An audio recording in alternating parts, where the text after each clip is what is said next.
Assalamualaikum warahmatullahi wabarakatuh kelas. Baiklah, cikgu harap hari ni awak semua sihat. Awak semua boleh sedia dengan buku teks dan juga modul.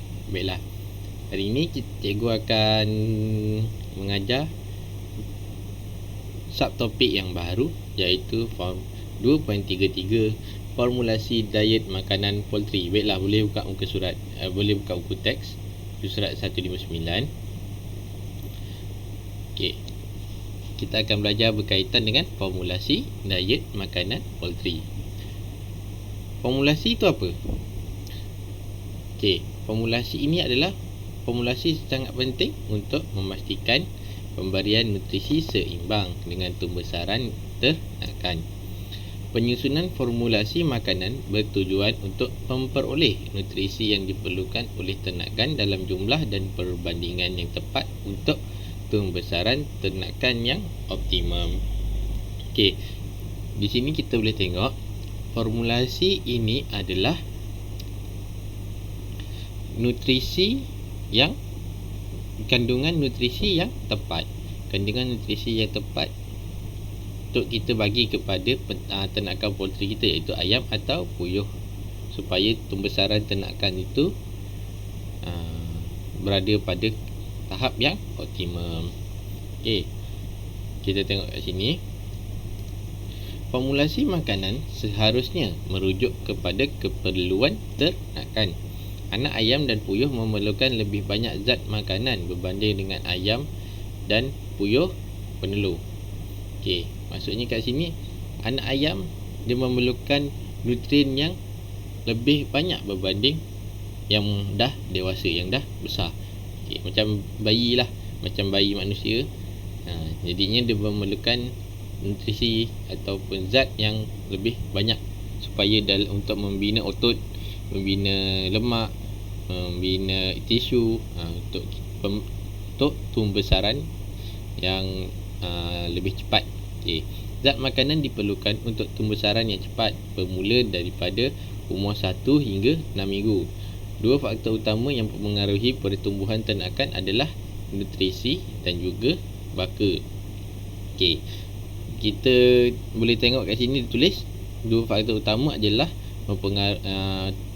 nutrisi dan juga baka. Maksudnya di sini untuk mendapatkan ayam yang sihat dan cepat membesar adalah berdasarkan kita bagi nutrisi yang cukup dan juga berdasarkan baka. Kalau jenis baka ayam yang kecil, ayam yang akan lahir juga kecil. Okey, macam tu. Kita boleh tengoklah kat sini jadual dia. Contoh jumlah makanan seekor ayam untuk minggu pertama bagi jantan adalah 150 gram untuk seekor ayam. Okey, untuk seekor ayam jantan 150 gram, kalau betina 144 gram. Untuk minggu kedua pula jantan 376 gram, betina 344 gram. Okey, kat sini kita boleh tengok yang ayam jantan memerlukan lebih banyak nutrisi daripada ayam betina, lebih banyak makanan, jumlah makanan daripada ayam betina. Kita boleh tengok jugalah untuk minggu ketiga 686 untuk jantan, 617 untuk betina. Minggu keempat jantan dah naik ke 1085 gram, yang betina masih bawah 1000 gram lagi, iaitu 965 gram. Minggu kelima jantan terus naik lagi 1576, manakala betina masih 1344. Okey. Dan minggu ke akhir untuk minggu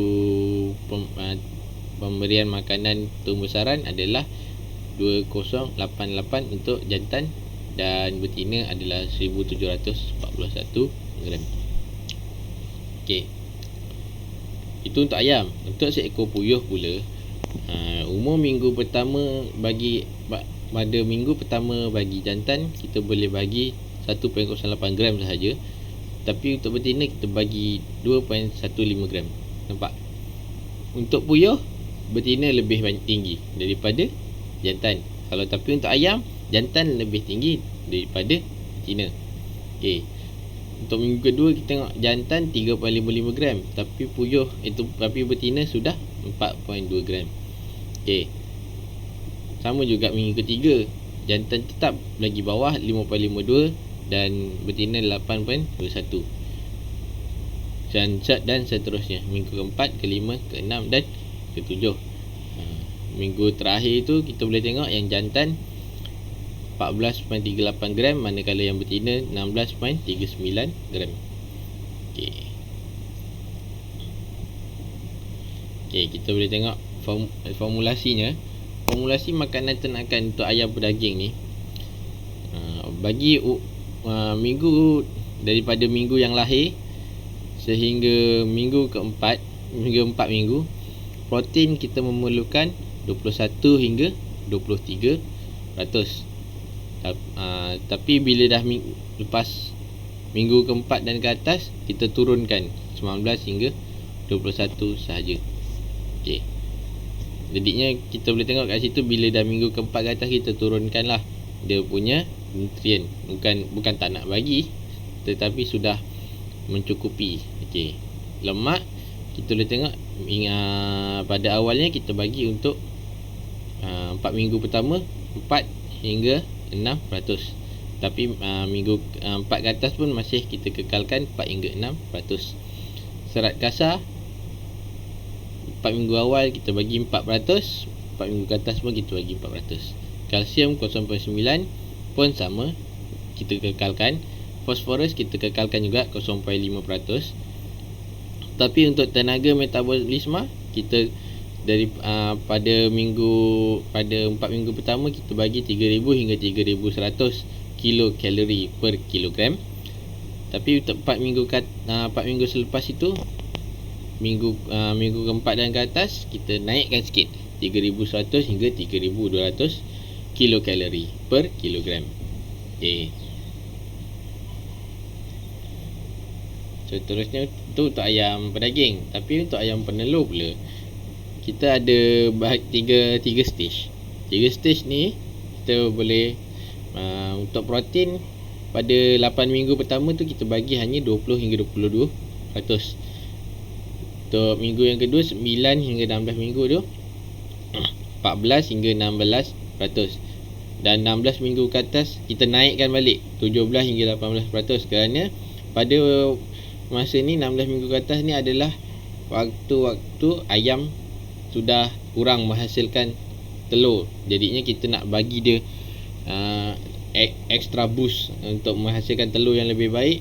Jadinya kita tingkatkan balik protein dia 17 hingga 18% untuk 16 minggu ke atas. Okay. Untuk lemak 16 minggu pertama kita bagi 4%. Tapi bila dah hujung 16 minggu ke atas kita bagi 5, kita naikkan 5%. Serat kasar pada 8 minggu pertama kita bagi 4 hingga 6%.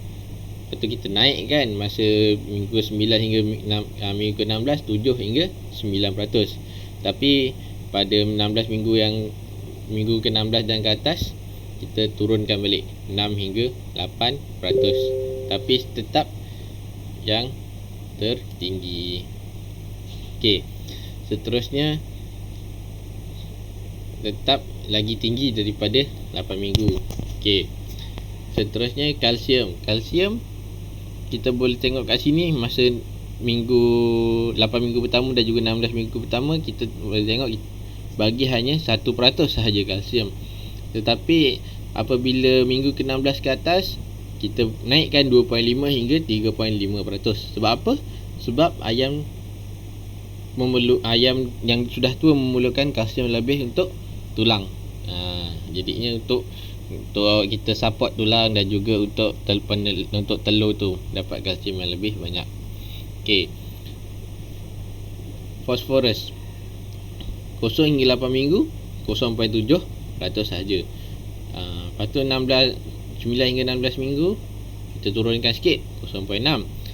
Tapi untuk 16 minggu ke atas kita kekalkan, masih kekal, boleh dikira kekal 0.5 hingga 0.6.